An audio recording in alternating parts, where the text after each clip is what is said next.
Happy Friday, everyone. Welcome to episode 11 of Beyond Dope. Episode 11. That's crazy, isn't it? We're going to start it off with the serenity prayer, like always. God, grant me the serenity to accept the things I cannot change, the courage to change the things I can, and the wisdom to know the difference. Okay, so we're not going to do a reading today. What we're going to do, I have it's a favorite journal entry of mine. It's kind of, whatever. It's kind of embarrassing, but whatever. It is from October of 2016. Stubbornness can be fatal.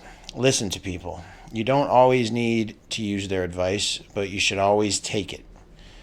Keep it. Save it. Put it in your back pocket and use it when you need to. Or don't. Just because it was someone else's idea doesn't mean it's the wrong idea. Be open to the fact that you don't always know what's best for you. Someone who listens to the advice of others is a smart man. The advice from the most random person at the most random time in your life can save you from yourself one day. This is one that I always go back to. Like I actually have this written down at in a few different notebooks, because it's 100% true. I don't know. There's been times in my life where I got advice from somebody, and I didn't know until later. Like, wow, I really wish. I mean, how many times has that happened to you? Where somebody told you something, and of course you didn't, do it or take it to heart and later in life, you really wish that you did. And I think that's just part of life, part of growing up. We don't listen to, our parents or our grandparents as much as we should. We don't listen to just anybody we supposedly look up to as much as we should, I think. At least I didn't. I thought I knew everything all the time. I thought I was always right. And I usually wasn't, most of the time was not even close to being right. Okay, so our email, and man, I've been getting some great feedback and emails, so keep coming, and thank you guys. I love you guys. Our email is from Steven of Greenfield, Indiana. And his question, it was like a 3-part question. How many times have you been to rehab? And how long were you sober usually when you went? So I've been to rehab 3 times. I've been to detox, probably 6 or 7. Probably 6 or 7. Detox was always the one that I did, right? The one where you go for a week and they straighten you up, and then you come out and you're supposed to do it all with willpower, right? That one was appealing to me, right? You're only gone a week and you're right back out there and you don't have any problems. So of course we do detox a million times more often than we do rehab. But these questions don't really mean shit, because everybody's different, so, and I mean, how long was I sober? I mean, there was a time when I got right out of, usually when I got out of detox, the sobriety did not last long. It would be a couple of days, maybe a couple of weeks at most. But rehabs were different for me. Usually when I got out of rehab, I would be able to stay sober for, at least a little bit of time. The one time I had like a little over a year out of my first rehab. And then I started using again, and we'll get into that. But it doesn't matter, I think that you get to a certain point where you just, not to be cliche, but you're sick and tired of being sick and tired. and something clicks, I mean, you just got to keep at it. It's just like anything else, you fall 9 times, you get up 10 and you're good, right? So just keep getting up, man, and keep at it. You'll get it eventually. I have faith. So we left off last time. I'm in handcuffs, and I just said my goodbyes to my brother Evan in the hospital. Got back to the jail. Everybody was super nice to me. Everybody called me Chucky. Seriously, I don't think a lot of people even knew my real name in jail. Everybody knew me as Chucky when I was in jail. And when I told everybody at rehab about it, then a lot of people in rehab called me Chucky too. Um, but I ended up, my biggest concern immediately when I got back to jail was being able to go to the funeral. In Cuyahoga County, you ride out to rehab on Mondays. So if it wasn't this Monday, then it wouldn't be, it wouldn't be till the following Monday. So there's all these thoughts racing through my head. That meant maybe I wouldn't go to the funeral, but maybe I could go, and I'd be in, wrist and ankle cuffs, an orange jumpsuit with no family permitted around me. But I mean, thank God I did end up riding out to rehab on that Monday. I was up all night talking to one of the guards, like just all night. I remember that. I'll always remember that night. We talked about everything. We were like, he was there for his job, obviously, and I was just this, drug addict that had spent the past, damn near 2 months in jail, and his brother just died, and I was just anxious to, be able to get let out. I was sleeping like shit. All I wanted to do was go to this funeral. So I did end up riding out on that Monday. The funeral was Wednesday. I needed my counselor's permission to go. I got to Katz in Cleveland. It was, Community Assistant Treatment Services. It's a rehab. And when I got there, I was in the C pod. I was in C2. And I needed my counselor's permission to go. I made up my mind that if I didn't have permission, I was leaving anyways. It's not a locked facility, so you can pretty much leave whenever you want to out of this rehab. They might stop you if they're right there, but if you leave, they're going to violate your probation and you're going to start the whole thing over again. But I was adamant in my mind that if they weren't going to let me go, I was going to go. I really didn't want to, though. My counselor's name at Katz, probably shouldn't give that. You know what? I'm just going to give for her first name. My counselor's name at Katz was Kayla. And she reminded me very much of my aunt. Very easy to talk to, very fashionable. She granted me permission to go to the funeral and the gathering afterward. So, of course, Mrs. Davis picked me up, and I gave the eulogy at my brother Evan's funeral. In rehab, I was even able to get a haircut and shave, so I looked halfway decent, and I felt good.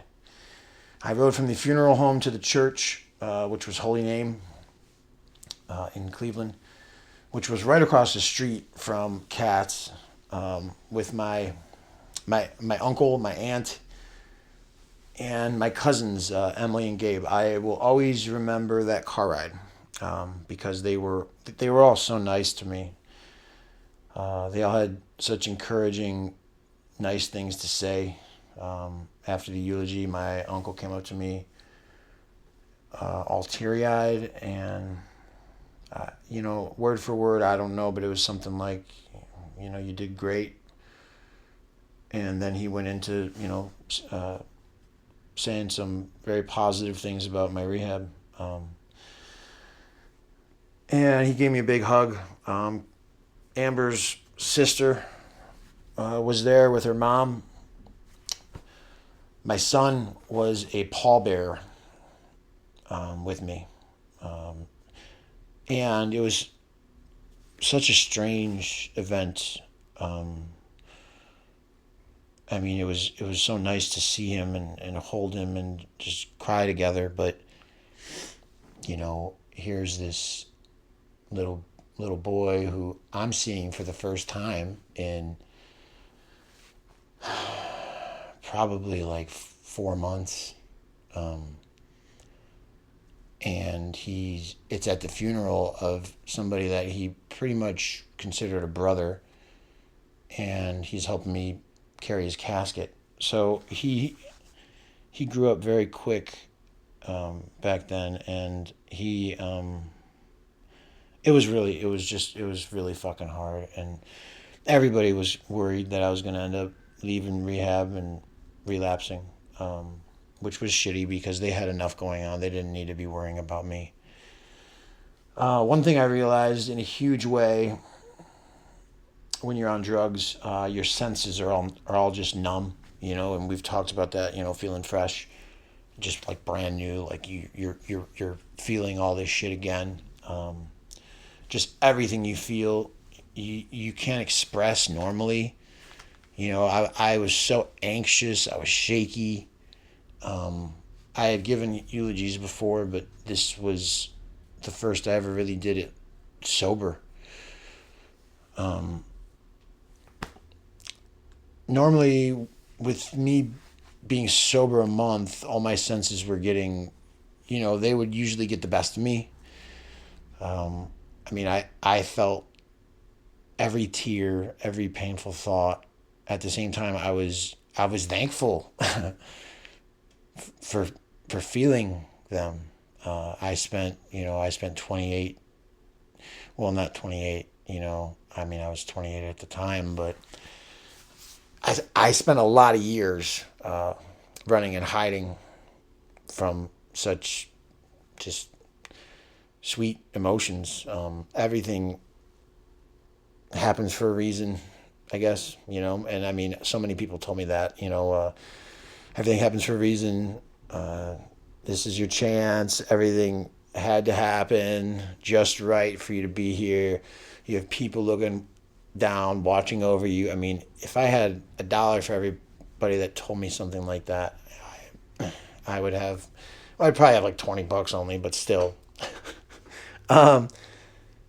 Mrs. Davis, just so many people told me that same thing, and I bought into that hard. I truly believe that.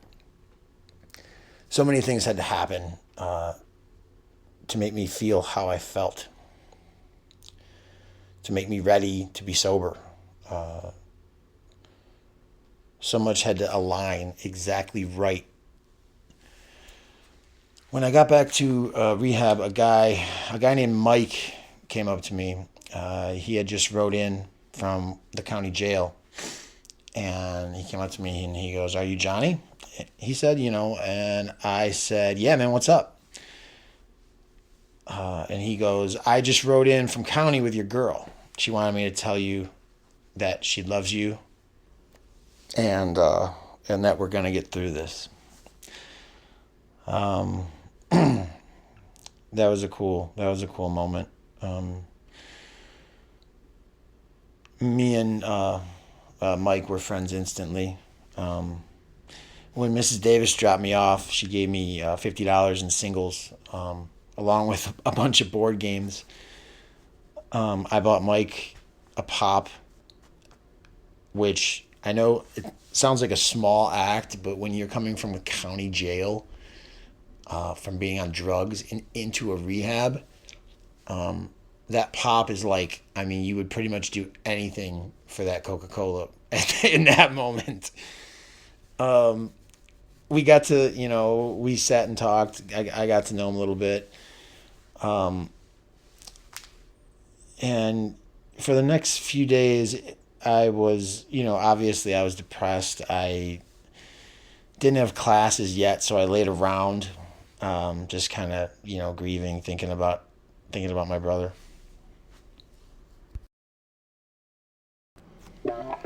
You're listening to Beyond Dope. New episodes available every Friday. For questions or comments, please reach out to us on Facebook or Instagram or email beyonddopepodcast@gmail.com. I made I made a lot of friends very quick in in rehab. Rehab was really, it was just like high school for me, and I was always quick to make friends in high school or in really any school. So that was familiar to me. It was really crazy how fast I got along with just everybody there. I mean, we became just instant, just really, really close with one another. Except there was a few situations where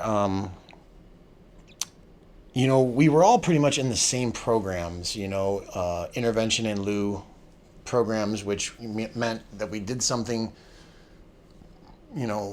committed a crime while we were on drugs. So, it's like a diversion program. The judge took sympathy on us, got us sober, and is going to put us on probation.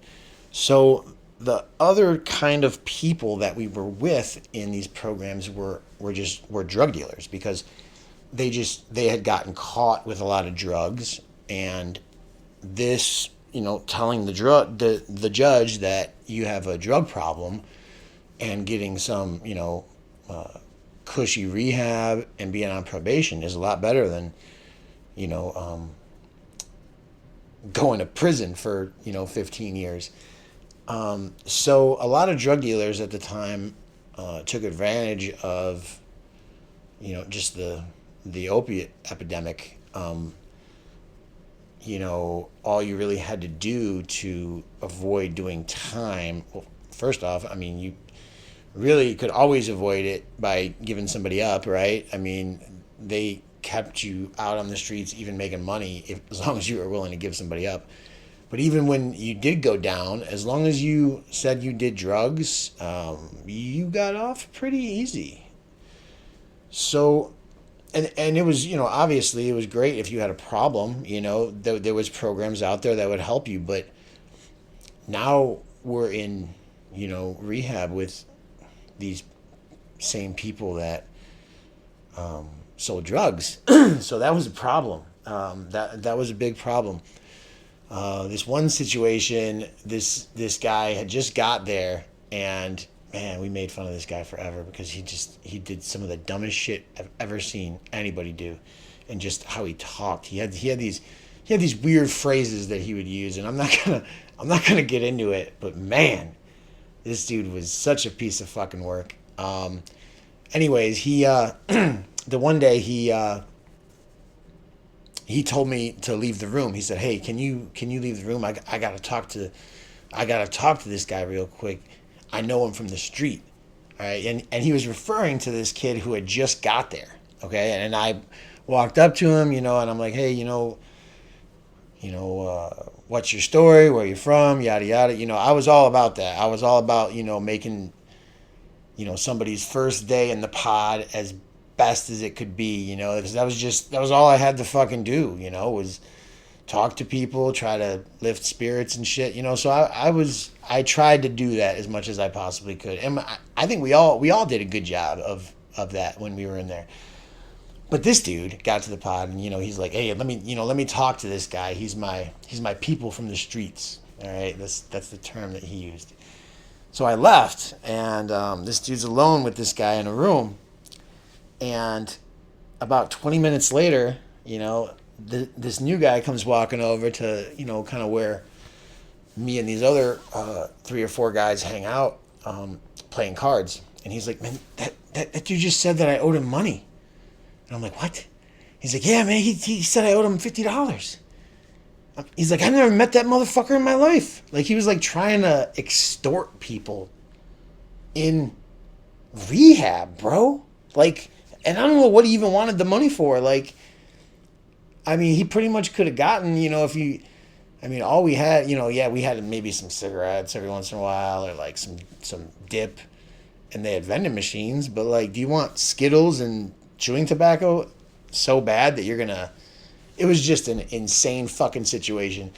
90% of us were there to make our lives better, and here's this fucking asshole who wasn't even there because he had a drug problem. He was there dodging a fucking felony drug charge, and he's trying to extort. I mean, he's been making money off of drug addicts for years, but that's not enough. He needs his fucking Skittles money. So we put a stop to that really fucking quick, and I'm surprised we didn't all beat the shit out of him, to be honest. But that was one of my crazy stories while I was in rehab. But you start getting passes. I was in there for 77 days total, and you start getting day passes after 2 weeks. And so after 2 weeks, like I think it was like twice a week, my mom would come get me, and I would go get stuff done around the house, or I would, we would have lunch together. I think you could go 3 times as long as you were going to like the library. So we always said I was at the library trying to find a job. But it was only for like maybe like 2 hours, something like that. And if you worked, you could go to work all day as long as you came back at the end of the day. They would do random bag checks and stuff like that. And a few of those those home visits were pretty special. One of them I didn't even know. I was at my mom's and I was painting my brother Evan's room, and I got the call that Amber was on her way to, get some clothes for rehab. So we didn't plan it or anything, and it was the first time I saw her in, God, it was like 5 months. And that was a really cool day. But I got out of rehab, and Amber actually got kicked out. No, I'm sorry, rode out of CATS. That's where the cops come and get you at the end of the day meeting. She got rode out for smoking cigarettes on the girls' side. So she got rode out and she went back to jail. The fucking God, she's so stupid. But anyways, she went back to jail for, I want to say it was like a month. So when I was out, I was out and she was back in jail. So that was devastating for her. Absolutely devastating. And I mean, they were more strict to the girls. I mean, we got caught with all kinds of shit and we never got in trouble. So she went all the way back to jail, and then she got out of jail and had to do rehab all over again. She went to a different rehab this time. She ended up in Matt Talbot in Lakewood. So I was out, and I would, take the bus, bring her clothes. Me and some of the people that I was in rehab with kept really strong bonds. So, a lot of us for about 2 months right out of rehab, we got together. I mean, 3-4 times a week, and we would shoot pool, cigarettes, energy drinks, and coffee. That was like all we did, and it was all anybody did. And I started my IOP, which is intensive outpatient, for whoever doesn't know that. It's like going to rehab but living at home. You go 3 days a week. It's like 2 hours a day. And for me, it was a great experience. You continued everything that you learned from all those classes in a big group setting. And, I made a lot of good friends. We made the best of it. Me and my friend, the one that got extorted, I actually got really close to him. His name was Steve, and we would be Ubering everywhere. To the pool hall, to IOP. He'd sleep over. I'd go to his house. We'd play video games. It was something brand new, and because I wasn't used to having, I had destroyed most of the friendships that I had because of drugs. I mean, the friendships that I did have left, nobody really wanted to hang out with me. It was more like, whenever they were coming over, it was kind of like, so how are you doing? So it was, I definitely felt like a little kid again, which was so strange because I had so many problems, but I was able to kind of compartmentalize them, like things are going to get better as long as I take it slow, take it one step at a time, and just ease into this. So I focused on my IOP, and I ended up getting a job at the IX Center. It was a third shift job. I was vacuuming the carpets after the car show. Because, well, the first 2 weeks was setting up for the car show, but after that, it was vacuuming the carpets after the car show. And it kept me honest, and that's, I mean, I kept journaling, and I kept talking to my sober friends, and I kept making more sober friends, but I really realized that structure, I mean, and I know it sounds stupid.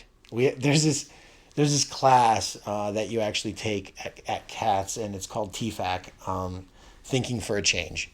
And that sounds like the dumbest shit ever, thinking for a change. But for real, I think a lot of people could benefit from this. I mean, when you're on drugs, you're really not thinking. And you have to really play that tape out, and I know these are fucking buzzwords, and I get it. I want to punch myself in the face too, for anybody who's been to IOP and rehab, and anybody who's listening to God, this dude, oh my God. And I get it, man, I get it. But I got to tell the story, all right? I realized that I wasn't really thinking. I was reacting, to my situation. I would, I'd feel shitty. Why do I feel shitty? Oh, it's because I don't have dope. Okay, I need more dope. How do I get more dope? Okay, I have to get money. How do I get money? I mean, it was just fucking going around in circles until you are just fed up, and you're asking yourself, why the fuck am I doing this? So structure for me was, like a light bulb moment, like if I just keep myself busy with other things, then I'm going to be okay, and over time things will work out a little better, and over more time a little more better, and over more time a little more better, and you'll get there eventually, and before you know it, you'll have a year saved up, and you'll be in that meeting raising your hand when they say, does anybody have a year? And that's a fucking cool feeling, man. So for anybody out there struggling, and I know there's a whole shit ton of you, you know, build on today. Build on today. Build on tomorrow. Build on next week. And take it one day at a time, and you will fucking get there. I spent a lot of time today talking about that brief time in rehab, but I thought it was important. And a lot of cool things coming up. I got a couple people booked for season 2. I got 4 people, so I got the first 4 episodes all planned out. I got some new podcast equipment. We're going to try it out a different way here for season 2 coming up. But I still got a few more episodes left. Guys, keep leaving reviews, keep liking comments, keep reaching out, keep putting one foot in front of the other, one day at a time. Thanks.